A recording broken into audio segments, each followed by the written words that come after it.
Граѓаните кои работеле на брод во Авганистан биле на печалба низ други земји во изминатите 5 години, како и фриленсерите кои работат од тука за странска компанија, да ги пријават парите кои ги заработиле од странство, а УЈП ќе утврди дали и колку персонален данок треба да платат тука. Доколку со таа земја имаме договор за избегнување на двојно даночување, УЈП утврдува дали има даночен кредит или целосно ослободување, или и тука ќе треба да доплатат данок, а може да треба да платат тука и да си барат поврат од другата земја. Ова во емисијата Бизнис 21 го појасни директорката на УЈП Елена Петрова околу контролите на приходите на нашите печалбари во странство. Се вративме до 2020 година наназад, затоа што толку тоа е законскиот лимит во кој што можеме да постапуваме. Околу 7400 покани се упатени на граѓани. Значи до сега имаме нешто над 1000 доброволно поднесени пресметки од граѓаните за пријавување на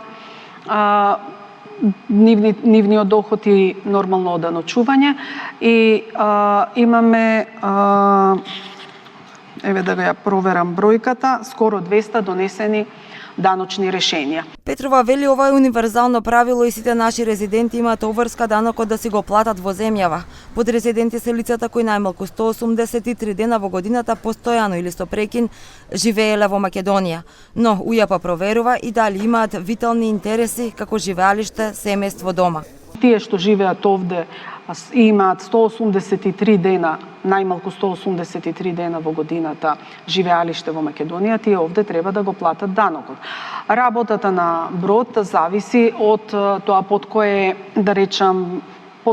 јурисдикција е компанијата која што го организира ја организира таа работа, дали имаме меѓународен договор.